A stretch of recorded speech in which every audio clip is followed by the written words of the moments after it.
Hello' everyone, বলক আজি ঘৰৰে লোকেল মুৰ্গী এটা বনাওঁগৈ।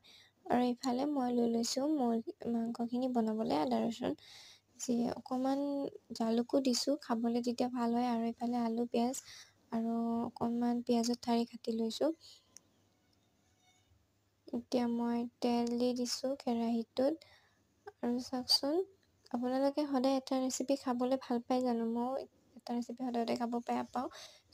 আজি এইখিনি আলুখিনি দি দিলোঁ।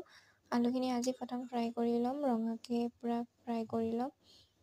তাৰপিছত অকণমান হালধি, অকণমান নিমখ, অলপ টাইম আলুখিনি ফ্ৰাই কৰি ল'ম। আৰু ইফালে ফ্ৰাই কৰাৰ পিছত মই মাংসখিনি দি দিছোঁ। তাৰপিছত পিঁয়াজখিনি দি দিছোঁ। আৰু ইফালে পিঁয়াজখিনি এতিয়া মাংসখিনি ফ্ৰাই কৰি ল'ম ধুনীয়াকৈ। ফ্ৰাই কৰি হোৱাৰ পিছত তাতে মই যিখিনি গুলি থোৱা আছিলে এই মছলাখিনি দিছোঁ। মই গোটেই ভিডিঅ'খিনি দিব পৰা নাই কাৰণ এইখিনিতে